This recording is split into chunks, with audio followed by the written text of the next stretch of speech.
হামলা করা হচ্ছে, বুলেট ছুঁড়ে মারা হচ্ছে। ওই চান্দা পার্টির বুলেটের জবাব এবার ব্যালটে হবে ইনশাআল্লাহ। 5ই আগস্টের পর ওই চান্দা পার্টি 200+ খুন করেছে। চাঁদাবাজির হিসাব করতে গেলে ক্যালকুলেটরে এখন আর ডিজিট উঠছে না, এত বেশি চাঁদাবাজি। এভাবে লেভেল প্লেইং ফিল্ড সম্ভব নয়।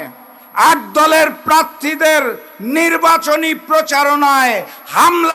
সংগ্রামী সাথী এবং বন্ধুগণ, বাংলাদেশে অতীতে 3 বার গণভোট হয়েছে।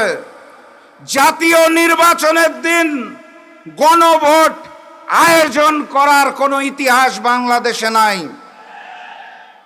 প্রধান নির্বাচন কমিশনার দায়িত্ব নেওয়ার পরে মিডিয়ার সামনে স্পষ্ট ভাষায় বলেছেন, একই দিনে জাতীয় নির্বাচন এবং গণভোট আয়োজন করা আমাদের জন্য অত্যন্ত চ্যালেঞ্জের বিষয়। যারা আয়োজন করবে সেই নির্বাচন কমিশনার বুঝে গেছেন, কিন্তু দুর্ভাগ্য ওই বিএনপি বুঝতে পারে নাই। বাংলাদেশের জনগণ বুঝে গেছে, কিন্তু দুর্ভাগ্য ওই অন্তর্বর্তী সরকার নাকি এখনো বুঝতে পারে নাই। ওই অন্তর্বর্তী সরকার গণহত্যাকারী আওয়ামী লীগকে চিনে তাদের কার্যক্রম নিষিদ্ধ করেছে, কিন্তু গণহত্যাকারী আওয়ামী লীগের কার্যক্রমকে বৈধতা দেওয়া জাতীয় পার্টি আর 14 দলকে এখনো চিনতে পারে নাই। কথাবার্তা পরিষ্কার, এখনো সময় আছে। জাতীয় নির্বাচনের পূর্বে গণভোটের আয়োজন করুন। আওয়ামী লীগের মতোই 14 দল এবং জাতীয় পার্টির কার্যক্রম নিষিদ্ধ ঘোষণা করুন। আমি আমার নির্বাচনী এলাকা পঞ্চগড়ে এই বিভাগীয় সমাবেশের 8 দলের পোস্টার লাগাচ্ছিলাম বিগত কয়েকদিন। আমরা এক পাশ দিয়ে লাগাই, আরেক পাশ দিয়ে চান্দা পার্টি পোস্টার ছিঁড়ে।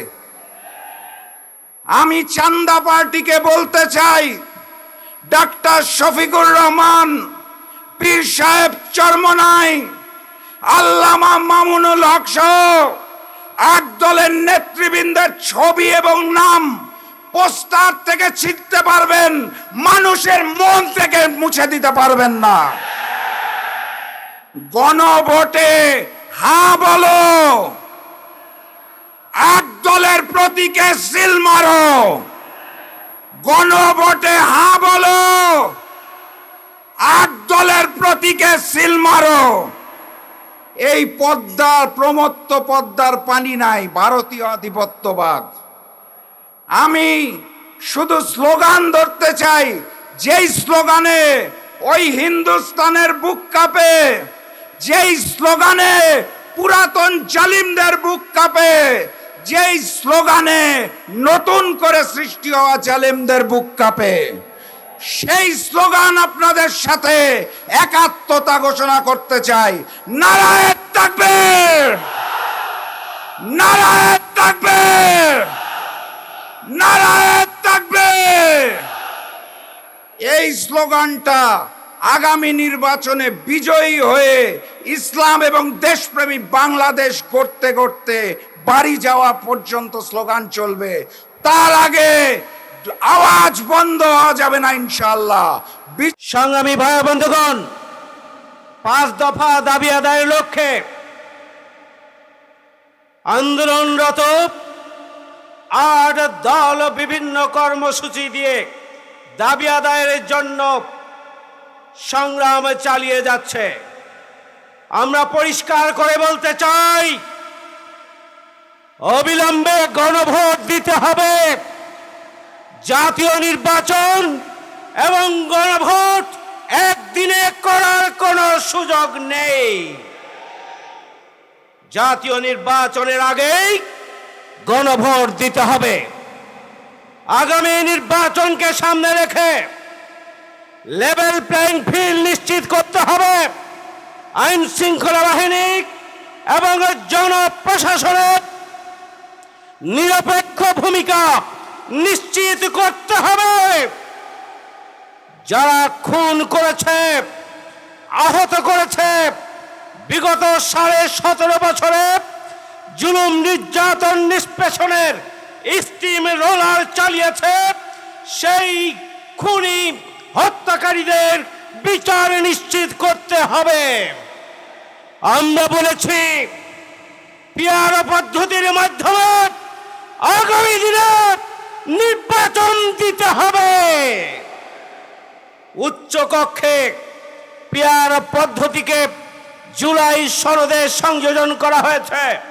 আমরা পরিষ্কার করে বলতে চাই, সন্ত্রাস মুক্ত, চাঁদাবাজ মুক্ত, দুর্নীতি মুক্ত, ফাঁসিবাদ মুক্ত নতুন বাংলাদেশ যদি প্রতিষ্ঠা করতে হয়, জুলাই আগস্টের চেতনা যদি বাস্তবায়ন করতে হয়, যদি শহীদদের স্বপ্ন বাস্তবায়ন করতে হয়, তাহলে আগামী দিনে জাতীয় নির্বাচন পিয়ার পদ্ধতির মাধ্যমে দিতে হবে। আমরা 5 দফা দাবি আদায়ের লক্ষ্যে আমাদের যে কর্মসূচি চলছে, আসুন সেই কর্মসূচিকে সফল করার পাশাপাশি আমরা ঐক্যবদ্ধ হই আর দল বাংলাদেশের জনগণকে সাথে নিয়ে আগামী দিনে ন্যায় এবং ইনসাফের সুখী সমৃদ্ধশালী, দুর্নীতি, সন্ত্রাস, চাঁদাবাজ মুক্ত মানবিক বাংলাদেশ প্রতিষ্ঠা করব আমরা ইনশাআল্লাহ। এই জন্য আমরা ঘরে ঘরে মানুষের দ্বারে দ্বারে আমাদের কর্মসূচিকে পৌঁছে দেব এবং নতুন বাংলাদেশের বার্তা নিয়ে, স্বপ্ন নিয়ে মানুষের কাছে আমরা পৌঁছে যাব। সে আহ্বান জানিয়ে আমার কথা শেষ করছি। সবাইকে শুভেচ্ছা। আসসালামু আলাইকুম।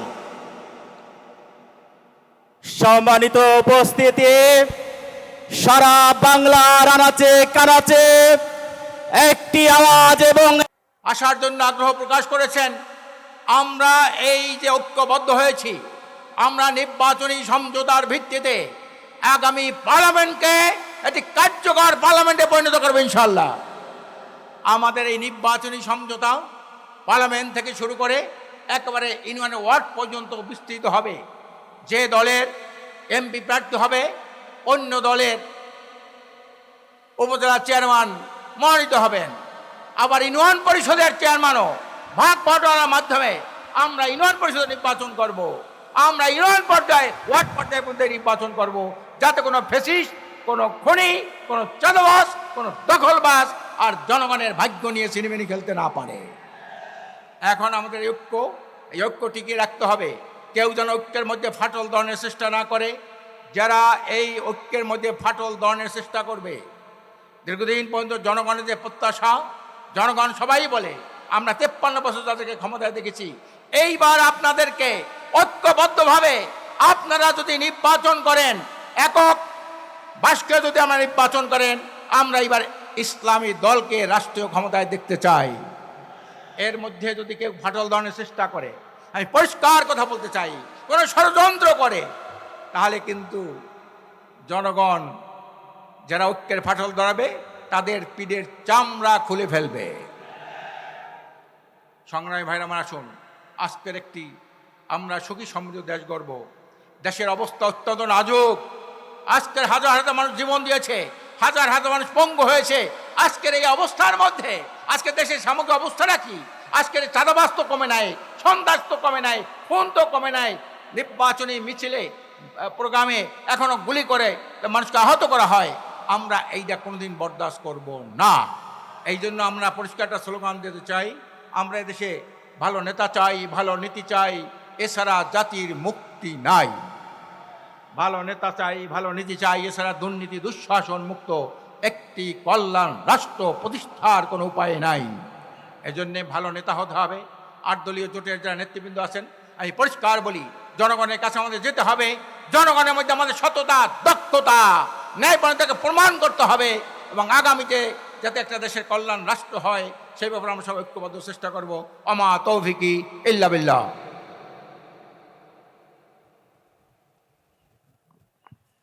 সংগ্রামী ইসলাম প্রিয় ভাইরা এবং দেশপ্রেমিক ইসলামিক ভাইয়েরা, আমরা বাংলাদেশ জন্মের পর থেকেই বিভিন্ন প্রতারণার শিকার হচ্ছি। 1971 সনে বাংলার যুবক এবং সাধারণ জনগণ একত্রিত হয়ে দেশ স্বাধীন করেছিল। দুঃখের বিষয়, সেদিন বাংলাদেশ প্রতারিত হয়েছিল। স্বাধীন করেছিলাম আমরা, এদেশ অন্য একটা দেশের করতলে পরিণত হয়েছিল। এই আধিপত্যবাদের বিরুদ্ধে যুদ্ধ করে 1990 সালে স্বৈরাচারের বিরুদ্ধে আন্দোলন করে নতুন করে মানুষ আশা জাগিয়েছিল। একটা দলের বিশ্বাসঘাতকতার কারণে সেই 90 সনেও বাংলাদেশ প্রতারিত হয়েছিল। 2025 সনে এই জুলাই যুদ্ধের মাধ্যমে 5ই আগস্ট বাংলাদেশ দ্বিতীয়বার স্বাধীন হয়েছে। 53 বছরের সেই প্রতারণার জাল থেকে বেরিয়ে আসার জন্য 2000 ভাই বোন জীবন দিয়েছে। 3000 মানুষ পুঙ্গুত্ব বরণ করে দুঃখে দুঃখে জীবন যাপন করছে। আর সেই দ্বিতীয় যুদ্ধকেও প্রতারিত করার জন্য একটা দল আজকে নার পক্ষে অবস্থান নিয়েছে। বাংলাদেশের মানুষ যারা নার পক্ষে অবস্থান নিয়েছে তাদেরকে বাংলাদেশ থেকে না করে দিবে ইনশাল্লাহ। এই বাংলাদেশের মানুষের মন বুঝে আপনারা সিদ্ধান্ত নেন। জুলাই সনদের পক্ষে আমরা সকলে হার পক্ষে অবস্থান নিব, হাকে জয়যুক্ত করব। বাংলাদেশের দ্বিতীয় স্বাধীনতাকে টিকে রেখে ইসলামিক এই ঐক্যজোটের বিজয়কে ইসলামের বুট এক বাক্সে নিয়ে আসবো ইনশাল্লাহ। সংগ্রামী রাজশাহীবাসী, সংগ্রামী রাজশাহী বিভাগ থেকে আগত বিভিন্ন জেলা থেকে